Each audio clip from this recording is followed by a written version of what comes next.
When you were sitting down with Trump in DC on November 7th, did he show you the famous marble bathroom? No, in the White House, you mean? Yeah. No. I know his room in his private flat Mar-a-Lago. Okay. But I don't know in Washington.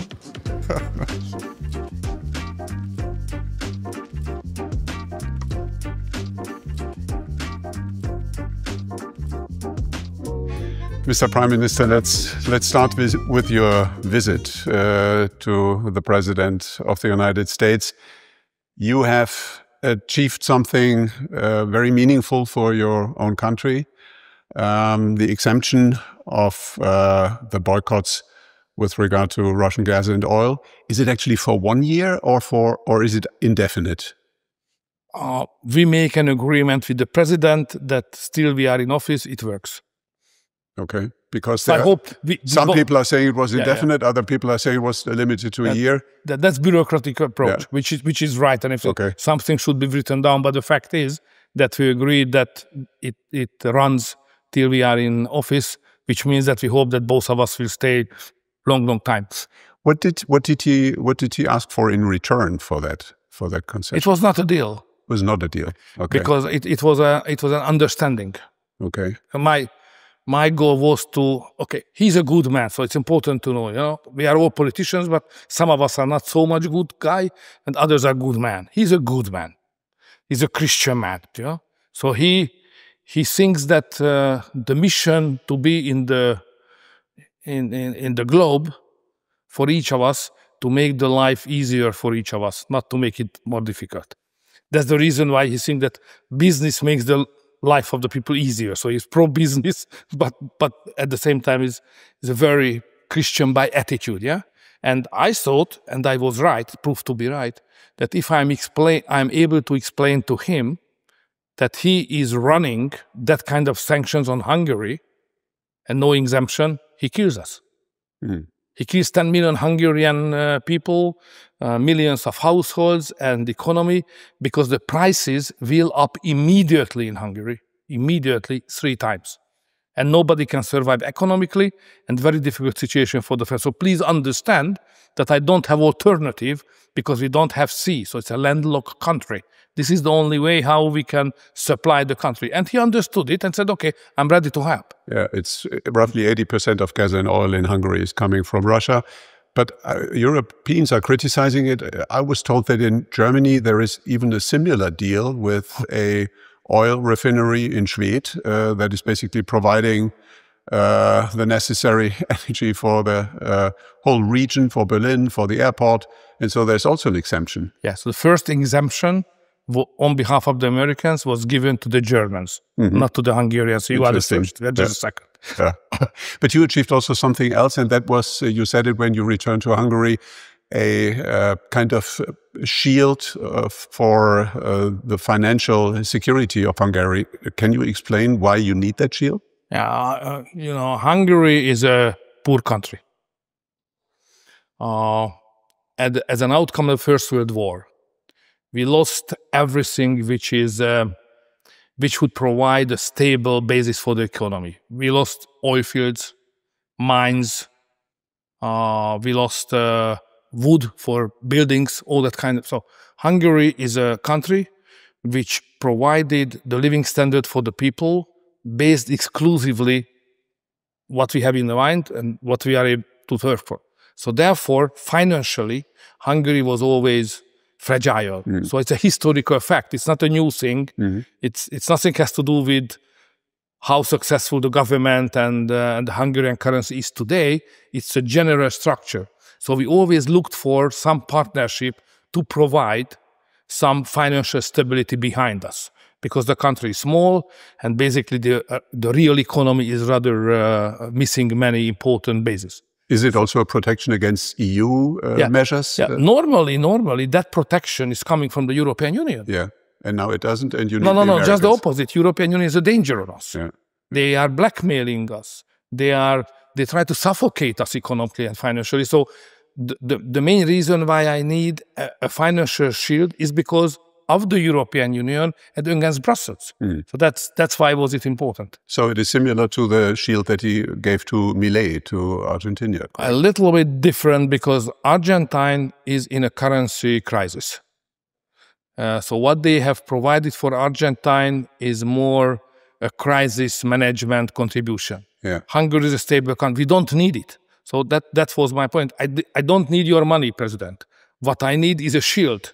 And the chance that when we are under an attack of speculation or a new blackmail coming from Brussels, I can use the instrument to show to the world that, you know, it's not reasonable to attack Hungary. You cannot win any money on that. Apart from the financial shield and the exemption for energy consumption, what were the topics that you discussed with the president? Energy of nuclear. You know, I'm convinced strongly that the future is based on the affordability or the price of the energy, because everything is moving to digital. Artificial intelligence will be the most important factor in economy. You need it for the data centers.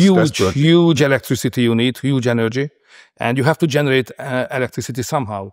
We don't have rivers which we can use for that purpose.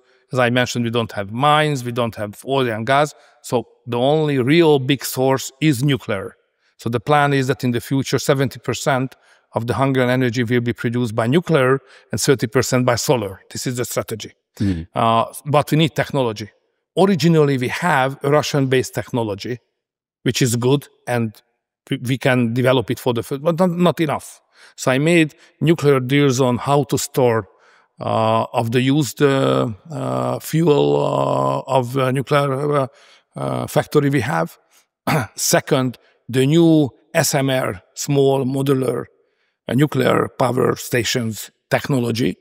Everybody's speaking about that, but it's not available in Europe. So he cares about that and is worried that Europe is turning away from nuclear, at least Germany does. What was the topic in that context? Or is it about new nuclear plants? It was technological. It was technological. Okay. To give new perspective from American point of view, it was understood as a new perspective for the Hungarian economy. Speaking about... Because they have that technology, which means that we will pay for it. Speaking about technology and tech companies, the American administration just achieved the sale of TikTok US to American shareholders, which I think is very needed in a way, because we cannot have that influence in democracies from a country like China. Should the European Union follow that role model? Should TikTok also be sold in the EU to European shareholders or American shareholders? In my mind, one of the main issues to be discussed in the future will be the so-called data sovereignty. Sovereignty has various levels. So I think we need a data sovereignty of the Western world. That's fine, together with the Americans. Then we need data sovereignty at the European level to defend our own interests. Then we need data sovereignty at the national level. And then we need data sovereignty on your personal level to defend your privacy. So we have to build up that kind of concept. It's a new concept. Nothing has done. We are just arranging small pieces of that huge cake. We should look at the whole cake and to manage and to regular in a normal way. We are very much at the beginning of that road. But should then TikTok Europe be sold to European or international shareholders, non-Chinese shareholders? You know, that if the question in the Europe, Americans would probably like that. The question in Europe is always about whether we are unified or not. If the big guys, Germany, France, Italy, are unified on that issues, we can do. But if we are not on the same line, same mood, don't do it. Okay. What is, would you say, the biggest surprise that you discover in the personality of Donald Trump? What do people get wrong about him? All. I know him back to 2015. That time, I was absolutely sure that we need him. I mean, the Western world. So that was the reason I supported small Hungary.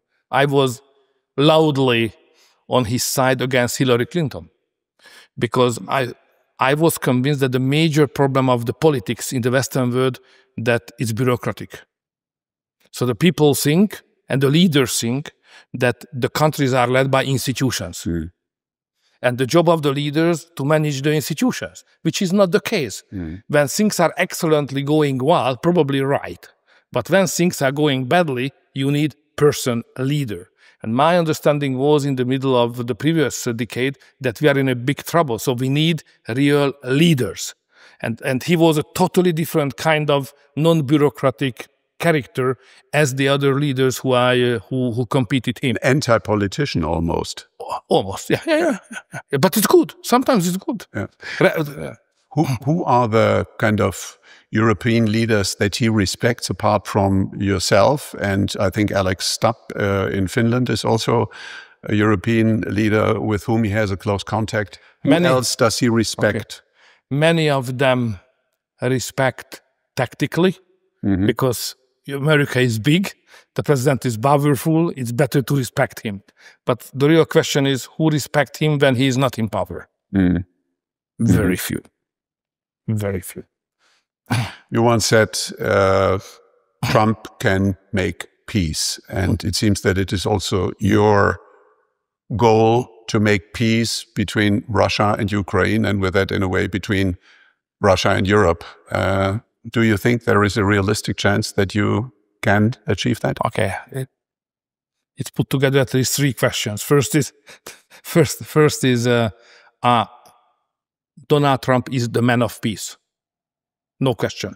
If he would have been in office when the war have erupted between Russia and Ukraine, one day and the war is over, or even it would be impossible to have broken out. That's I'm absolutely sure. That's first. Second, because he thinks that business makes something good for the people, and war is against the business.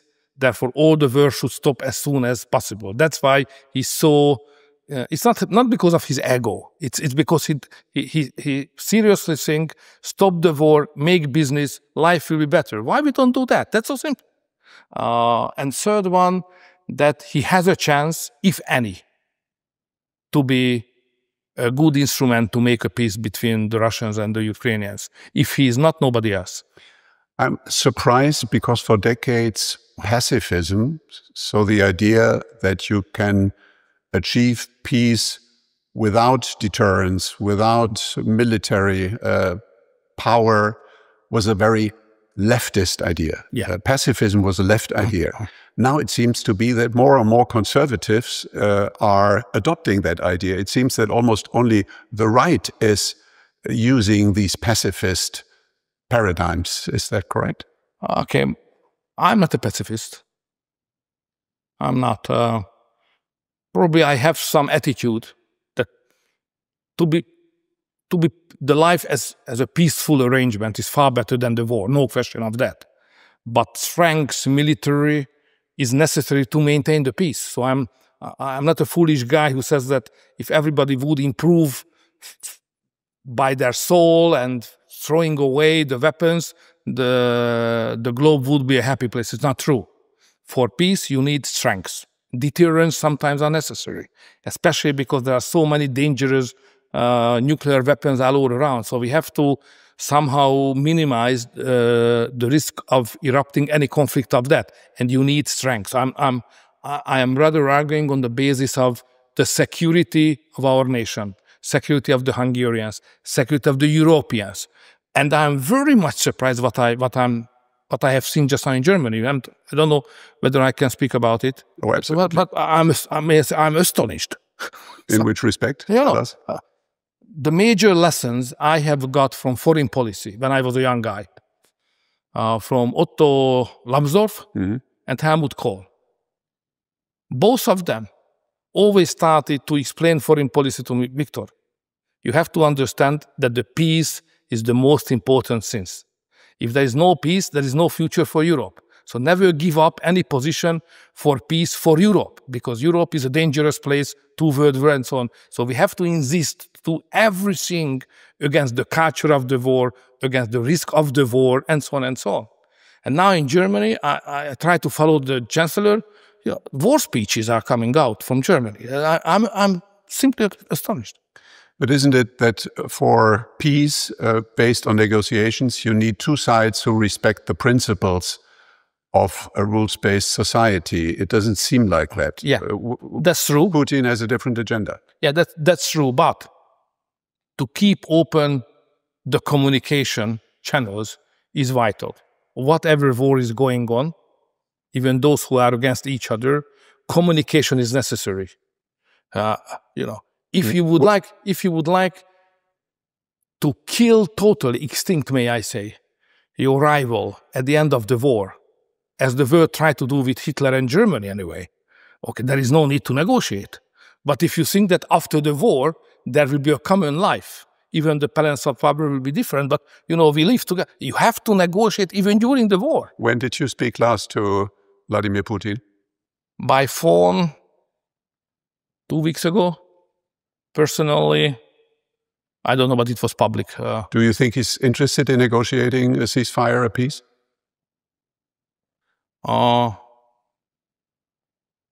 Yes. Why? Because war has a cost.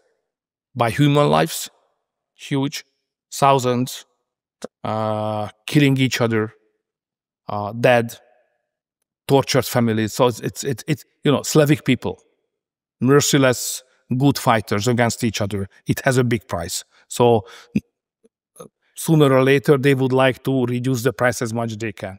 Second, they would like to reach their goals. If they are able to reach their goals, there is no sense to continue to war. I mean, the question is, what is the goals? That's the real question. You basically said several times, we have to come to terms with him because Russia is winning the war anyway. On the other hand, it does not necessarily look like a big success. I mean, over the last 12 months, he has gained approximately 1% of additional territory, but is losing on average 7,000 people per week. So would you say that the pressure is also getting higher on his side to come to terms in the foreseeable future? That question is an approach to the conflict from the point of view of Putin and the Russians, but it's not my point. Okay. My point What is your point? We should have an approach to the war based on the European interest. What is our interest? I'm not interested in Putin is winning or losing or whatsoever. I'm interested in the future of the European people, among them the future of the Hungarians. And the outcome of the war should be a more secured world than it was, a more secured Europe than it was. So what I'm interested in, to create a new security system. Is it losing or winning for Putin? I don't care.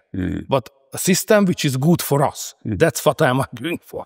That's interesting because you are very often accused like the Trojan horse of the Russians or the Trojan horse of Putin, whereas other people are saying here in Hungary, we, the Hungarians, just hate the Russians more intelligently than the rest of Europe. What's your point on that? It's rude. Basically, we don't hate anybody, but we have experiences. Yeah. And we have experiences with the Russians, so we know who they are. In the last 150 years, they attacked us several times. Once we did so anyway, badly, but we did anyway. The Second World War, together with you. When we were standing on the terrace previously, you said on the left side were the Germans, on the right side the Russians. Basically, you know them both. Absolutely. So we know the Russians, and we know that they will remain here. So if somebody thinks that the Russians will disappear from the European politics, it's just a stupid idea. If you are a Hungarian, it's obvious that 3 centers of power will always remain around you. One is Berlin, it's your country. The other one is Russia. The third one is Istanbul, it's Turkey. So this is a triangle which define how Hungary is safe or not. So therefore, I have to find a good solution to all 3 directions, which is winning situation for the Hungarians. That's what I'm working for. Trojan horse argument is a very simple-minded and primitive. So if you don't have a serious argument to discuss the war, let's say this man has a different opinion than mine, so he is the Trojan horse of Putin. It's very primitive. But if you are a mediator, you need, in a way, to understand both sides, and also you need to find a compromise. Where are the limits of your willingness to compromise? Okay, so let's define what could be the role of Hungary. Hungary, a 10 million country, GDP as it is, army as big as it is, not very much big anyway.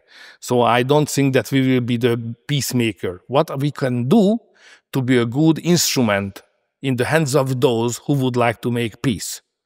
I would like to be a good instrument in the hand of Brussels, but they are pro-war. I am ready to help the German Chancellor, if I can, to make a peace, but he's pro-war. I try to be as helpful as I can to the American president. He's pro-peace, so I can be. And therefore, you know, I know where is the situation, the place of Hungary, the Prime Minister of Hungary, and knowing that, I try to be just useful. That's what I'm doing. But would you accept that Putin not only keeps Crimea, but also Donbass? It's not my job. You know what? I'm arguing for peace. My point is... But I mean, philosophically, that would basically mean that he has achieved his goals. That would be an encouragement to go further. Could you imagine that he would then stop just because he has achieved his goals? Or would you think it's possible that he one day even would go to other territories, would expand further, that even Russians in Hungary, again, could be an option? Okay, so it's based, in my mind, your question is two questions. The first is that whether they will occupy Donetsk or not. If miracle will not happen, they will. This is the reality, whether you like it or not. This is the case. That's the first. Second, what is the power balance between the Russians and Europeans? With all my humble and respectful approach, I think it's ridiculous to say that the Russians will attack the European Union or NATO, simply because they are not strong enough. We are far stronger than they are. The European Union, more than 400 million people. Russia is 140 or something like that. Our GDP rocketing the sky. Russia is down. If you put together 27 countries of European Union military capacities, we're far stronger than the Russians. The Russians are not able to occupy the territories of Ukraine for more than 3 years. How are we arguing in Europe that we are weaker than Russia and we are terrified? It's simply not true. I could not agree more. If NATO would really go in with all possibilities, the financial power and the military power of NATO alone is big enough. If you take the Rammstein coalition, it's even stronger. So I fully take your point. But if that's right, then why is our position so soft? Basically, why do we then not strengthen the attacked country of Ukraine more in order to push back on Putin? We allow him a lot to gain. The answer is more simple probably than you think, because the nuclear weapons. So the real intellectual challenge ahead of us, how somebody can beat a nuclear power, never happened. And how a nuclear power can win a conventional war. This is the question from the Russian side. But do you believe in the escalation theory? You think that if we go stronger, that he will escalate nuclear? Absolutely. The counter-argument would be he escalates if he wants to escalate. It's not up to us. Yeah, but he escalates if we let him go. But nobody would like to destroy his own country. So if Russia would use nuclear power against Europe, that would mean that they destroy Russia, not just Europe, because the response is obvious. So okay. So my point is that nobody would like to involve into the escalation of the nuclear. But if a nuclear power is losing a conventional war, I'm absolutely sure, regardless which country are we speaking about, the nuclear risk is on the table immediately. So therefore, my point is, don't escalate, don't show your strengths on the front line.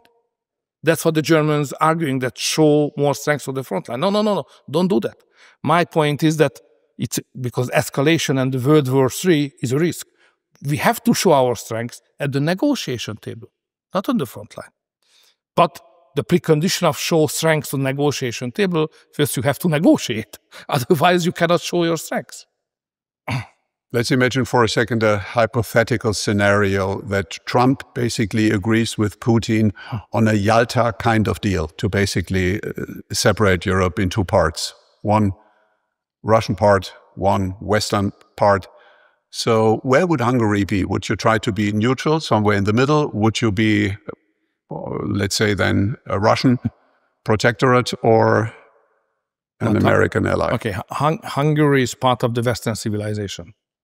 We have Eastern origin, good relation with Chinese and Mongolians and the Turkish, so the Koreans, on an ethnic basis anyway. It's a strange story how the Hungarians have relatives in all that areas. But regardless of that genetic facts, we belong to the West. We are part of the Western Roman Catholic civilization. That's where we belong to. And the integration form NATO and European Union. We would not like to quit. We would like to stay. Even if we have a problem in Brussels, we would never leave it. We would like to repair it. We would like to reform it. So no question that Hungary part is best. If also hypothetical, Putin would offer you Transcarpathia, where a lot of Hungarian people are living, would you take it? You have done as Germans on other territories, and we lost finally. So experience shows clearly, don't make that adventure. So simply, how likely do you think is a solution, a peace deal in the foreseeable future? Is that war lasting for years, or is it a question of months? I think we are very close to have a peace. And what does it need in order to get it? Unified position of the West. What that means, a transatlantic position? Yeah. I mean, what's going on now? The American president is in favor of the peace. Europeans does not or don't.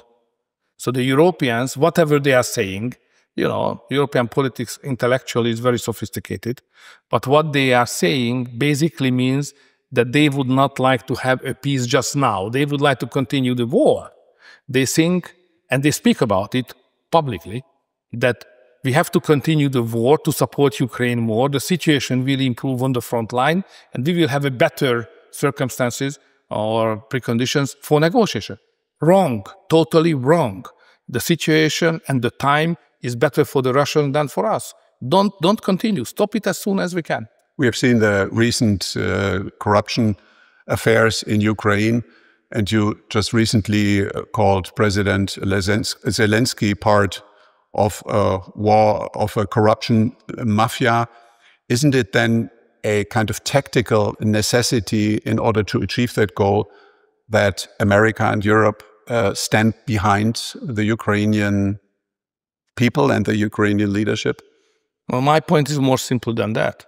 The point is that this war kills European Union economically, financially. What we are doing, not to speak about geopolitics and human dimension, economically and financially is just crazy. We have burned already 185 billion euro, and our intention is to burn even more. So we finance a country which has no chance to win the war, but at the same time there's a high level of corruption, and we don't have money for the European Union to make a new boost for our economy, which is suffering a lot because the lack of competitiveness. What we are doing is irrational. So the mafia issue, I would not like to use it politically. I am using it more as a rational basis. Guys, don't continue that. Rather try to make a peace as soon as we can. That's the conclusion of the military mafia of Ukraine as well. But you'd rather recommend the Americans and the Europeans to be tougher, to be stronger, and with that be more credible at the negotiation table, correct? I think what we... Yeah, no, I would like to focus not on the methodology, tactical side, but the final goal. What is the final goal? The final goal is to have a peace arrangement which stabilizes the borders. Whether internationally recognized or not, it's secondary at the legal point of view, but effectively, we need a stabilized eastern border of Ukraine. That's first. We have to know what kind of weapons as Russia will held on this front line. We have to know what kind of weapons we NATO countries will have on the western part of Ukraine or the western border of Ukraine. And we need definitely a kind of demilitarized zone to make a stable situation. And then we have to make about what will be the Ukrainian army in the future, who will finance Ukraine, who will rebuild Ukraine. So we have what the energy, Russia will be under sanctions forever, or let them back into the trade of energy and others. So it's not just the front line and territory, it's important, but there are so many issues, let's say post-war issues, which are also on the table, and we should think about it. Could you imagine to negotiate with Putin a peace deal together with President Trump and let's say Alex Stubb from Finland as a kind of transatlantic negotiation team? That's belong to the big guys. So he's the big guy, but he needs the Europeans for that, it looks like. No, the problem is that they don't need. That's the problem. So if the Europeans behaving as we do just now, there will be a deal between the Russians and the Americans on the war and on other issues, trade, world trade, energy, and other issues. So if Europeans would like to be part of their own future, be involved into the negotiations. That's my advice. If you would, or we would not like to be the third partner of a negotiation, let's open an independent communication channel to Russia. That would be the best. Let the Americans to negotiate with the Russians, and then we Europeans should also negotiate with the Russians. And then see whether we can unify the position of the Americans and Europeans. We don't do that, which is irrational. And what would be for you the, let's say, red line? What is the unnegotiable that you need in such a peace deal? Security guarantees? Peace for the future. Yeah, but that's very general. Security guarantees, how should they look like? It must be part of it. Security guarantee must be part of it, of course. But I repeat again, we are not annoyed, we are not frightened at all. We know that Russia is a nuclear power, but on conventional side, we are far stronger. Hungary, member of NATO, is in a very safe position till the member states devoted to the common security policy. It seems that although Hungary, your country, and you are European, kind of mentality-wise and conceptually, at the moment, you're closer to the Americans than you are to the EU. Is that correct? In many dimensions, not just on security, but other dimensions of economy also. What are your big disappointments about Europe? The cooperation of the countries of the European continent is a fabulous idea. It's a splendid one. So it's easy to love it. Would you agree that the idea of a unified Europe is the most compelling political idea of the last 200 years? Never. Because the main European value is the national sovereignty. The main European value is the national sovereignty. So you think the whole idea is wrong? No, of course. What we need is a format how the European countries can cooperate the best, which provide better outcome for all of us. And you know, Europe is, after the fall of the Roman Empire, two schools or two directions of thinking was developed, because the Roman Empire was not replaced by another empire. Nations were created in Europe. Nations are the reality. So we cannot build up something which is not based on the nations. National sovereignty is a cornerstone of the future of the European Union. Let's look for a system how we can cooperate the best. The system we are cooperating now is failed, is dying out. It's not good for the members anymore. So, but don't give up the idea of cooperation, but create a totally new architecture for the European Union. We are ready to negotiate on that, because we think that what's going on now is a suppression coming from Brussels. So what they have is an imperialistic approach to build up a European empire. We don't like it. Probably the Germans has a different understanding on that, because you have a different history. But for Hungarians and other middle-sized nations, to lose or limit the national sovereignty, never acceptable. We are proud Hungarians, and we would like to remain Hungarians as well in the future. So, but the basic disappointment, that was your question, is two things. The first is that the European Union was a peace project, or turned to a war project. Cooperation targeted to make a more competitive common European market than it will be separately of the member states. The outcome is the stagnation now. We are destroying our own competitiveness. This is the two main points of disappointment. The idea of an economic power Europe that only can strive if it sticks together, do you buy that, or you think that's also conceptually wrong?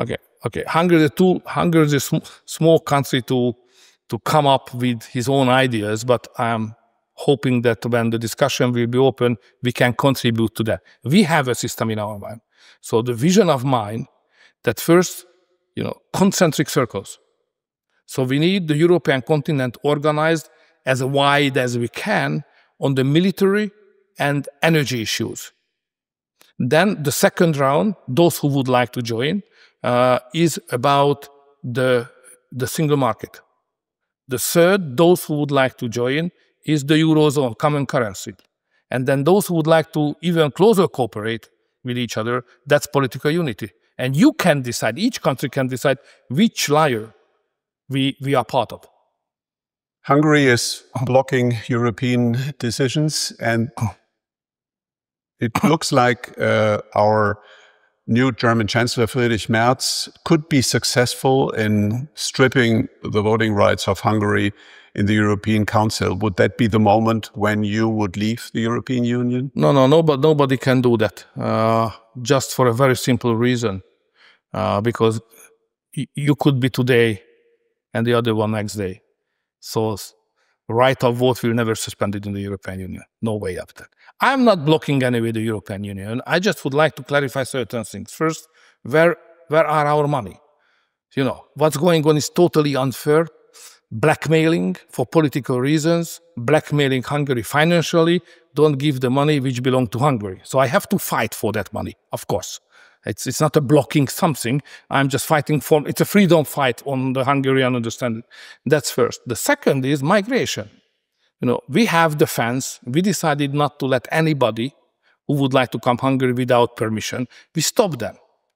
I don't know whether the Germans are informed of it, but we are under punishment of Brussels. So we Hungarians have to pay every day 1 million euro because we don't let the illegal migrants to come to Europe, So it's absurd. Do you see your country and yourself more like an opponent against EU decisions, or do you see yourself more as a change agent in order to improve the European Union? Yeah, I'm absolutely sure that Europe as it is failed. Under this integration process is going on. So the end of the European Union will not come as a dramatic single day. It's a process, but it's going on. This integration is going on. We would like to stop it. We would like to reform the European Union. With the present power structure, we can't.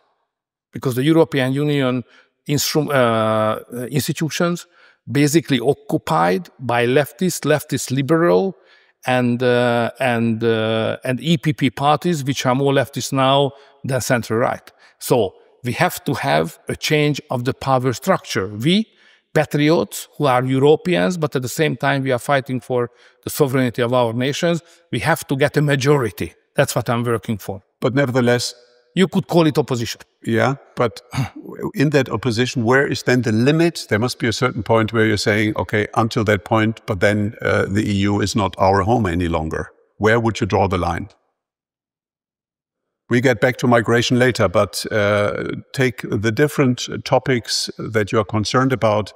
What is for you the most important one here, and where would you simply say, okay? It's difficult to answer to that question because this is not the Hungarian way of thinking. The Hungarian way of thinking, if something is bad, don't leave it. Change it. Occupy and change. That's what I'm saying. Yeah. I have to ask you about your relationship to Angela Merkel. On the one hand, around the migration topic, it was almost your antagonist. Conceptually, the difference couldn't be bigger. On the other hand, you just received her here in Hungary and you said something like, had Angela Merkel been in power and we had been working together, this war with Putin never had happened. Can you explain that? Where is your... Many questions in the one basket. Okay. The first of all, I always respect the leader of the Germans. Germany is a big culture, big civilizational achievement with a big history.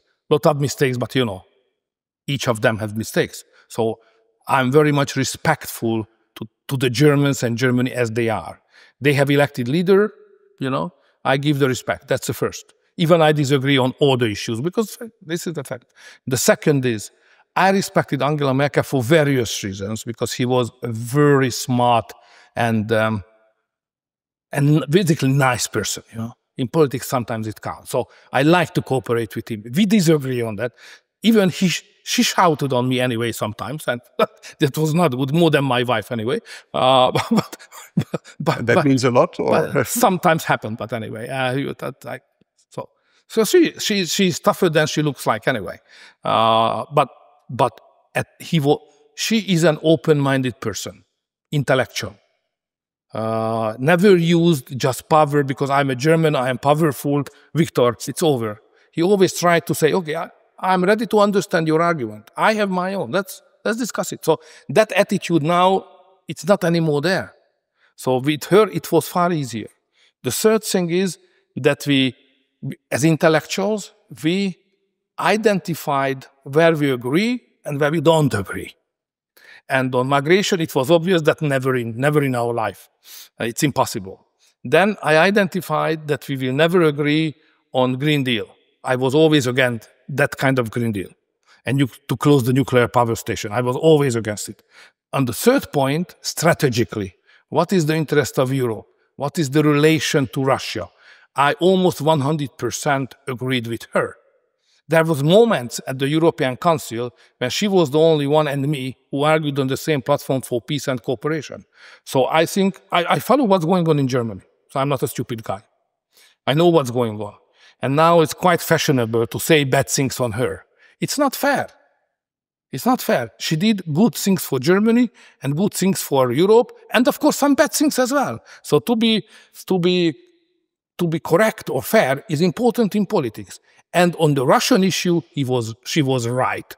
If she would have been the chancellor at the moment when the war has broken out, no war.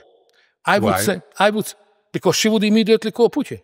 And one telephone call would have convinced him to stop? But the one telephone is just the first one. And then continue, and then dialogue, and dialogue can stop. What would have been then the reaction? Less military counteraction or more? Or what would have been the concept behind it to convince him? Okay, let's use the experiences. She did well at the Minsk. So the war erupted 2022, but the first real dangerous moment was 2014. And she managed very, very well. Now she's criticized for Minsk. It's not fair. It was a good deal. It was a masterpiece. And we have got close a decade to prepare ourselves for a confrontation or to management of the crisis. And one more point.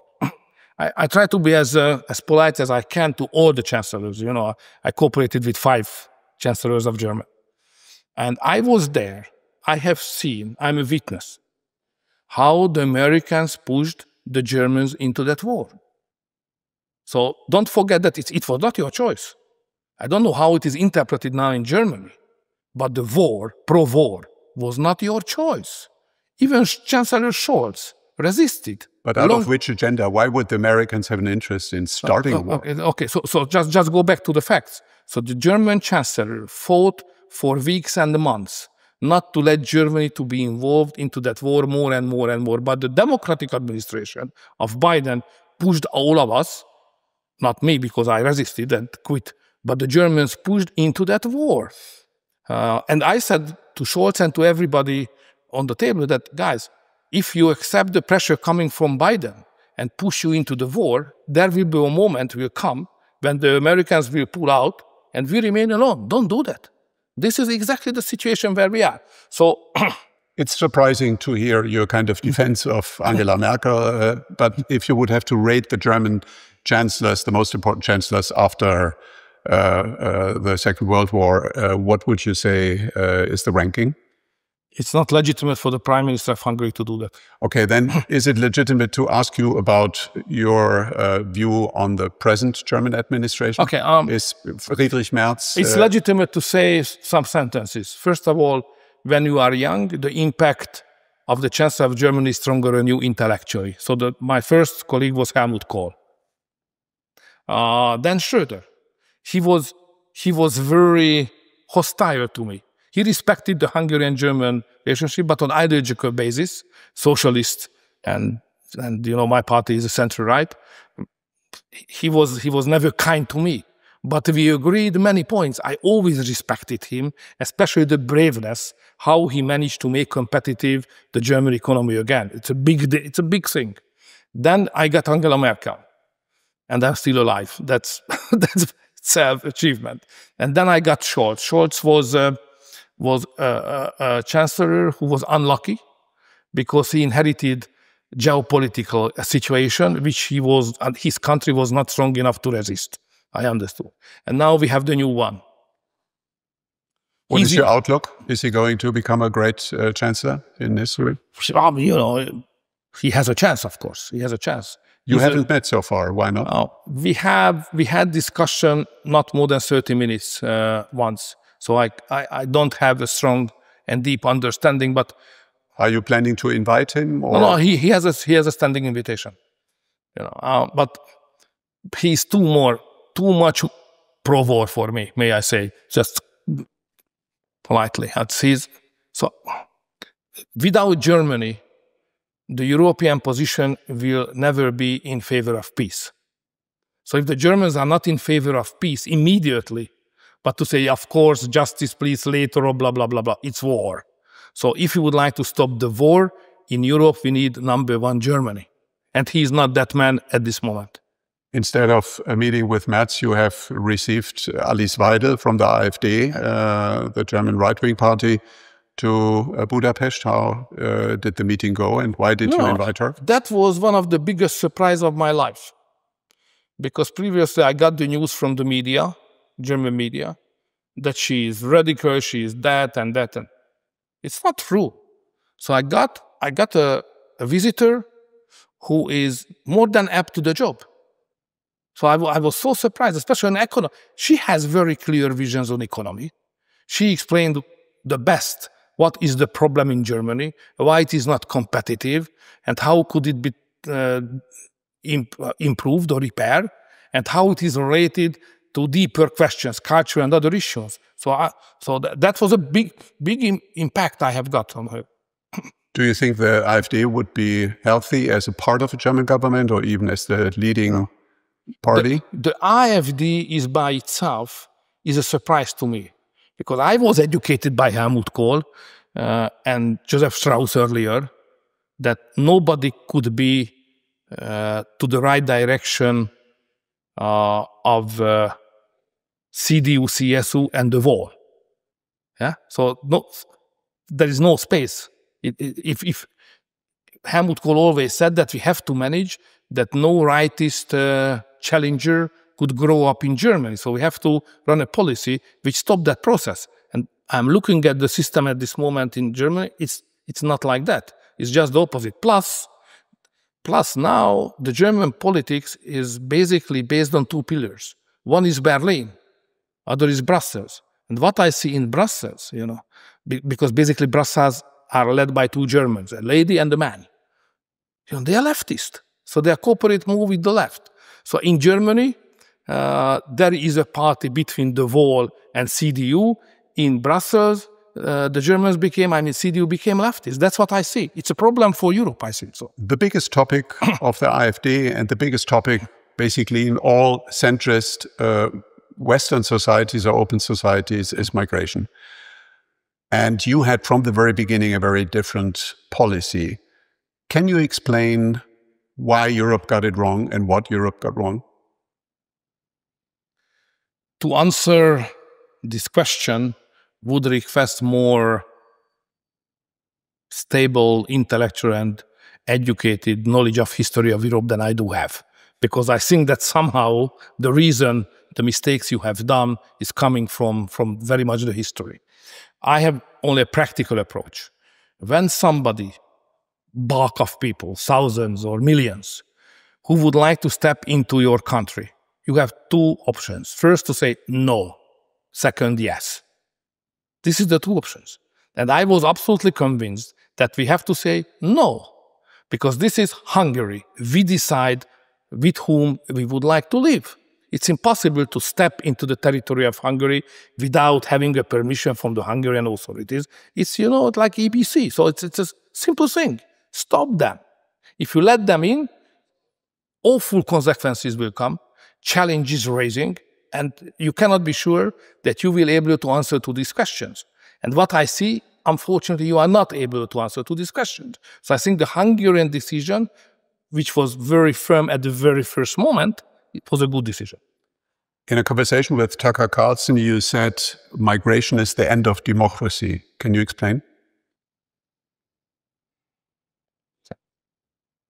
Complicated philosophical issue, but I try to put it as simple as I can. What will be the future of those who came to your country illegal? If they stay, sooner or later, you will give a citizenship to them. If they get citizenship, they will get the right to vote. And those persons who you have never allowed to come into became your voting citizens. So they got the voting right, not in a normal way, not in a natural way, but use force to invade your country. And the European democracy, that's another very important point, based on a competition of two political camps for more than 100 years. Those who remained in the traditional European culture, which means Christianity, that was the right, and those who left it somehow. And that became the left. And the competition of those who tried to maintain the traditions and culture of Europe and those who tried to innovate it compete with each other. And that provided a kind of good balance and good fight, good competition, which brought forward the European civilization. But now, if you let non-Christians into your community, it's obviously that those who left the tradition of the Christian history get a majority, more and more and more and more. And therefore, they will never vote for the Christians. So the traditional competition structure for power in Europe will be totally changed. And it has an impact on democracy.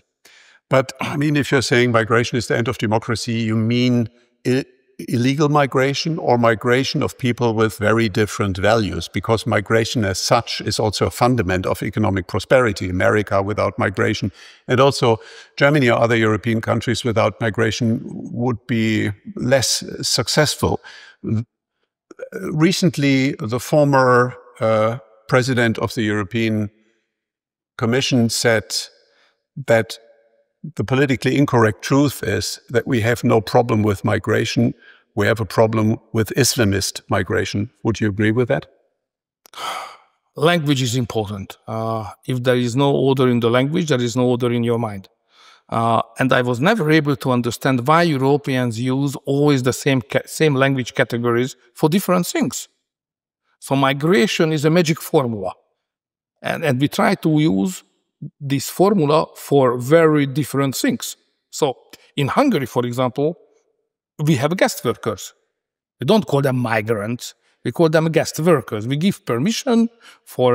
You have invited a lot of Asian people to Hungary, so it is also a country of migration. But we don't use that term because that means different. Migration in the Hungarian minds means persons who will stay.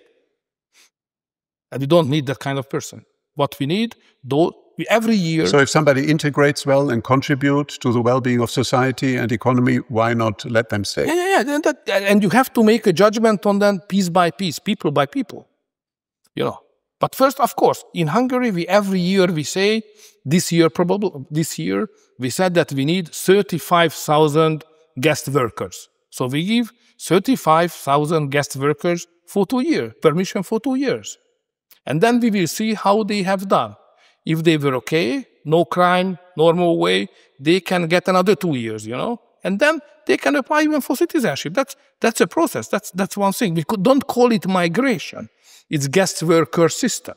The migration means people who just coming here, regardless whether you like them or not, and they said, we have the right to stay here. Impossible. So you're basically saying that migration of people with very different values are undermining the fundament of the open society model. Is that what you're saying? Yeah.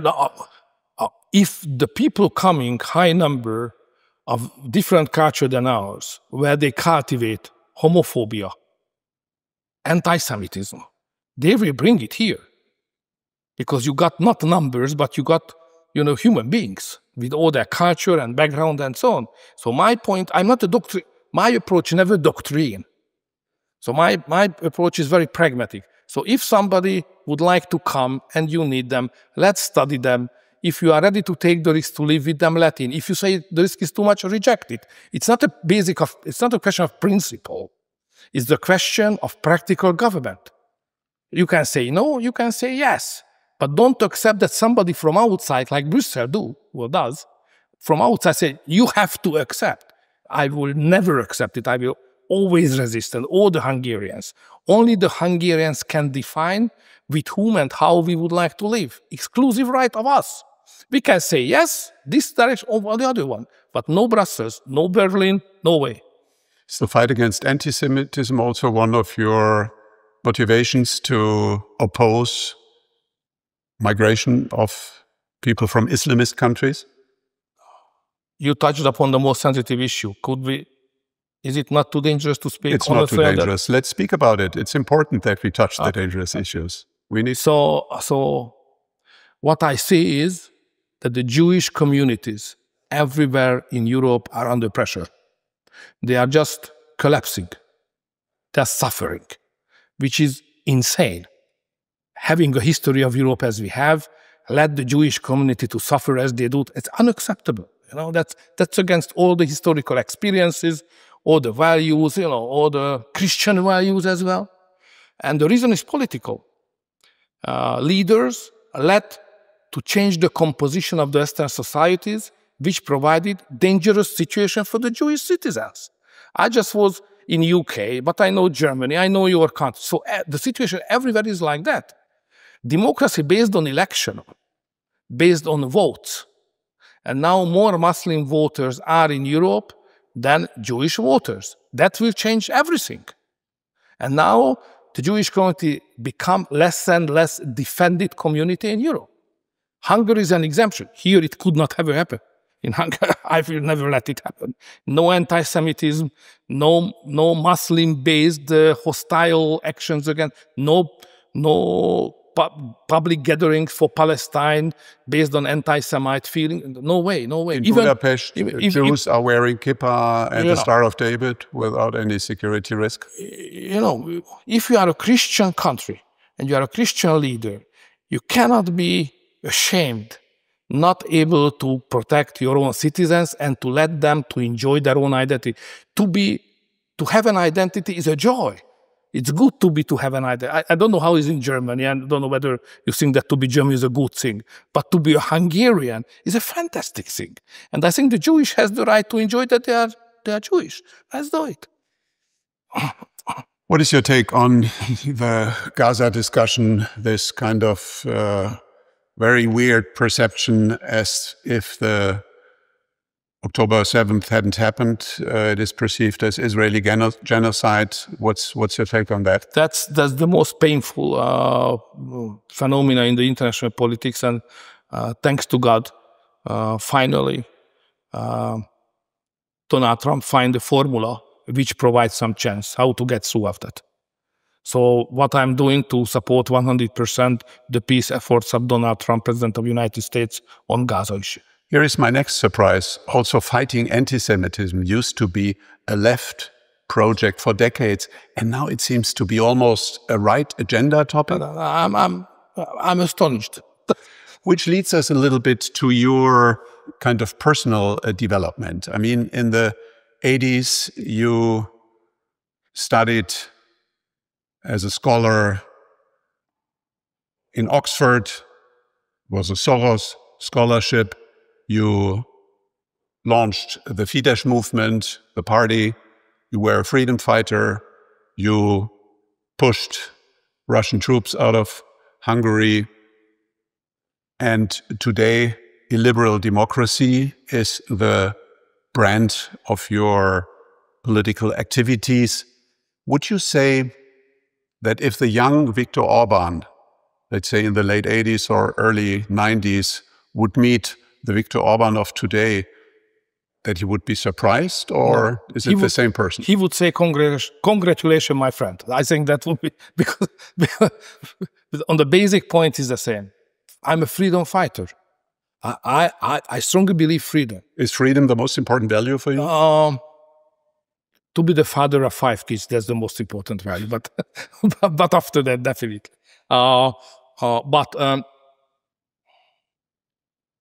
The liberals betrayed freedom. That's the starting point.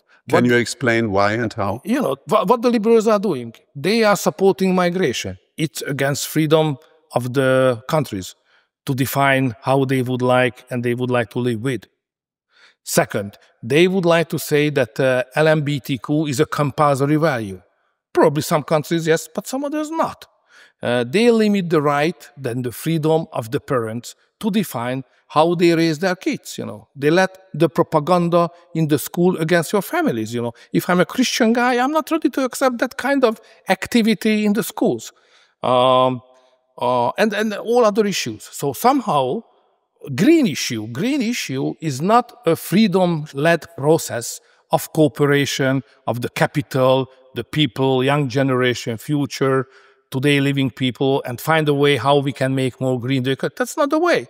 They say, you know, the green direction is a must. It's like a dictatorship, you know. It's dictated. It's not discussed and approved and freely based on freedom run process. It's something else. So the liberals on major issues betrayed freedom. I'm still standing on the freedom. If you are a freedom guy or freedom fighter, necessarily you must be anti-liberal. That's my attitude. So basically you're saying your values haven't changed. You as a person didn't change. The world changed around you? Or my attitude, the world has changed definitely around me or around us.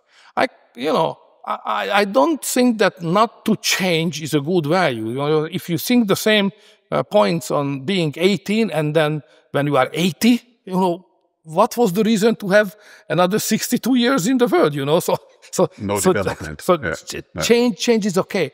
But the question is more the attitude. What is the basic, you know, the heart? What is written in your heart? So what is written in your heart? God, nation, family, freedom.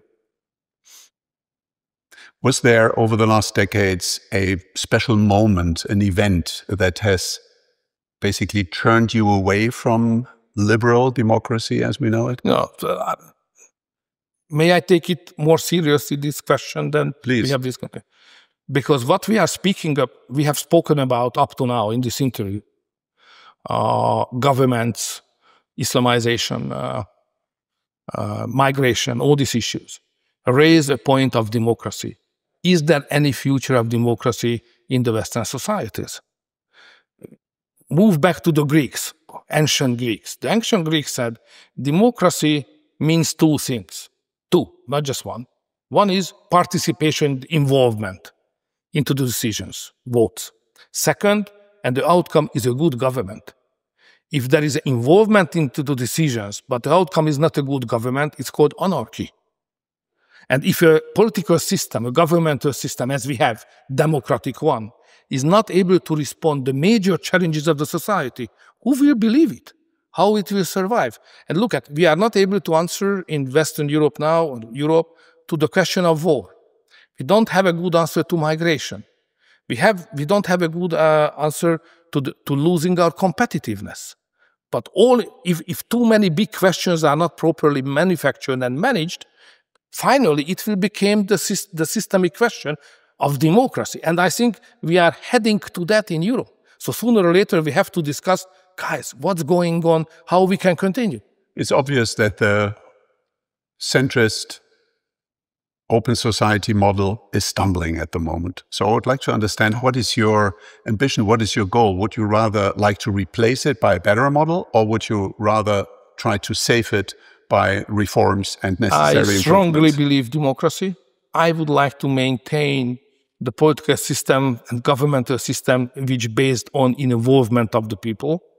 And the system must be based on freedom, but at the same time must be effective. So I'm looking for a solution how to strengthen to democracy, not how to replace it. So what should be done if you'd be in charge for the EU, the president of the EU Commission? What would be the first decision that you make? The first idea would be suicide. So I don't take it. But look at what if it doesn't work, the suicide, and you nevertheless have to govern Europe. But look at what we do in Hungary. So experience is the most important thing. Look at Hungary. Hungary is, I can't say only, but one of the most stable, effective government in Europe. It's a combination of democracy, parliamentarian system, two-thirds majority. Big, no coalition, you know. So we need systems which lead us to more effective, action-ready, action-capable governmental structures. Don't think too wide. Don't replace democracy with something else, but let's more innovative to think about what kind of form of democracy could result good governmental system in the future. Talking about Hungary at the moment, in the polls, your challenger, Peter Magyar, is gaining ground. He's accusing you of corruption. He's accusing you of controlling the media. He's accusing you of a lack of growth and financial success. So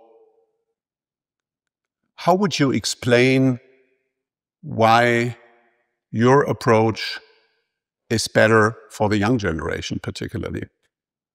Okay, being accused by that points, ugly points or nasty points you have raised is the same. So what I do have is 20 years in government behind me. I was always accused by that, and all leaders in Europe accused by that. So it's politics and propaganda, basically. Young generation is a serious issue.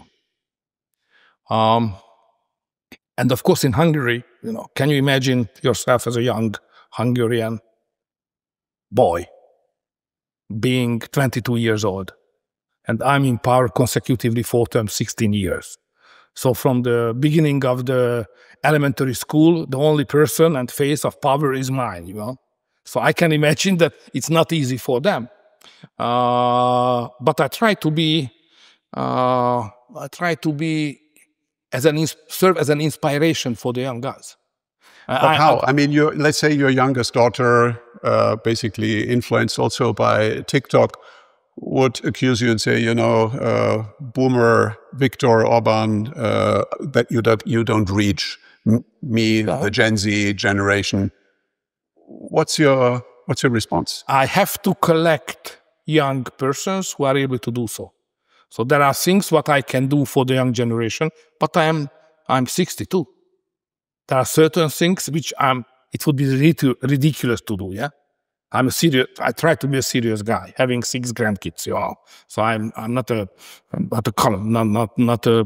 puppet or something like that to make ridiculous myself. I am who I am.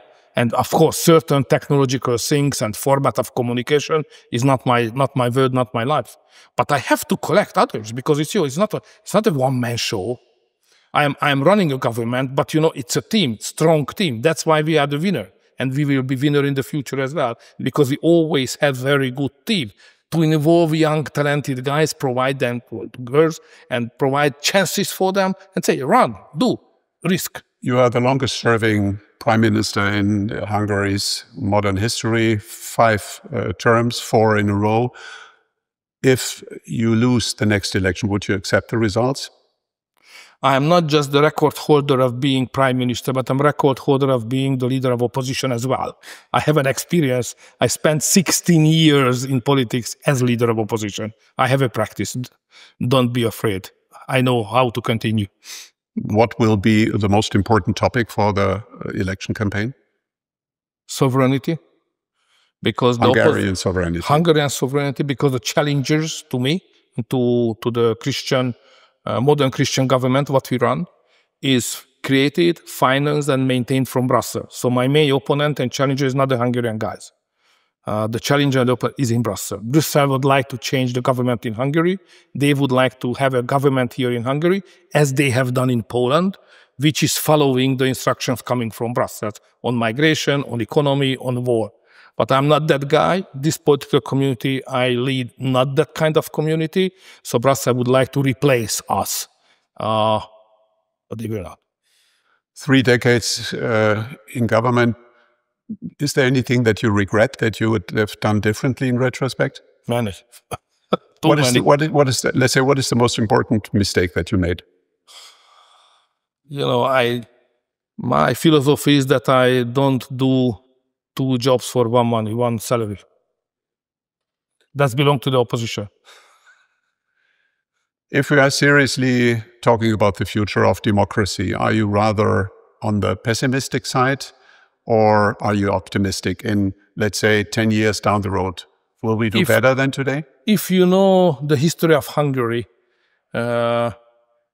you should know that we Hungarians cannot survive without optimism. So I'm by nature and by history, we Hungarians belonging to the opposition people.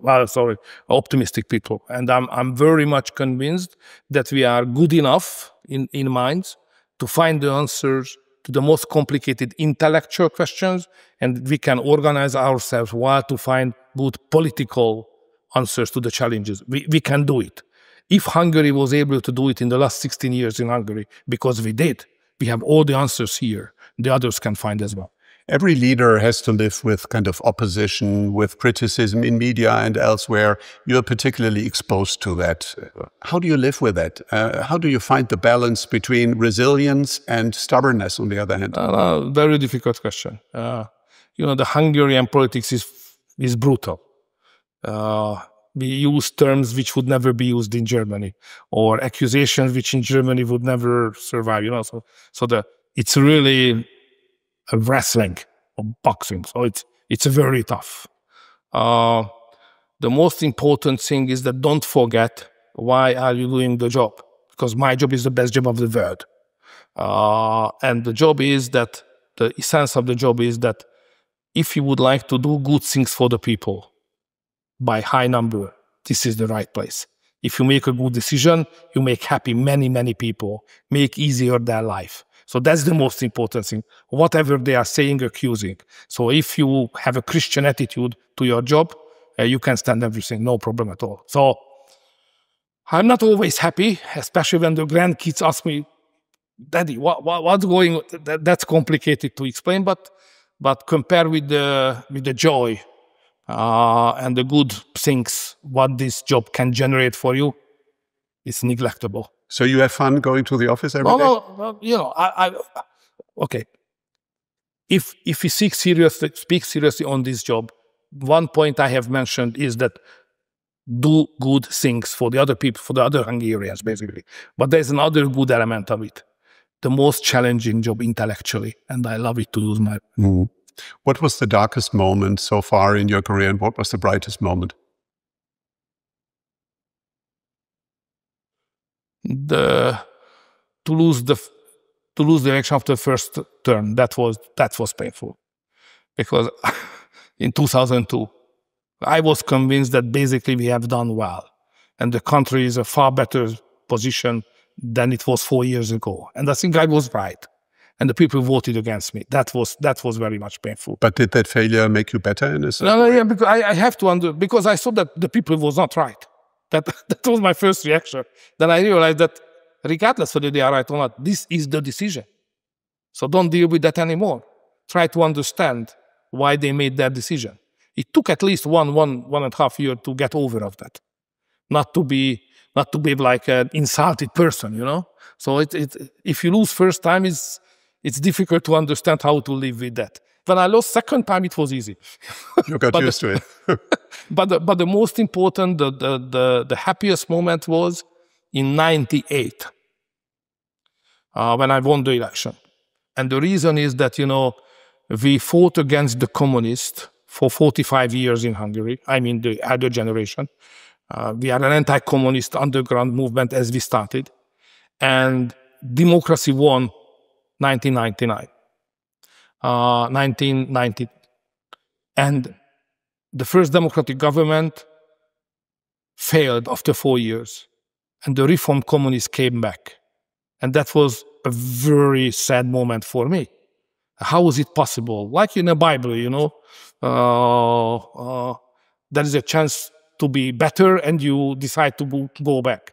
And I realized that a kind of Bourbon restauratio, so something communist restauratio is going on in Hungary between 94 and 98. And I thought, even we were not good at the election 94, I decided to stay in politics because we cannot let it happen again in Hungary, that the communists, even in a reform shape, coming back and make a restoration, yeah?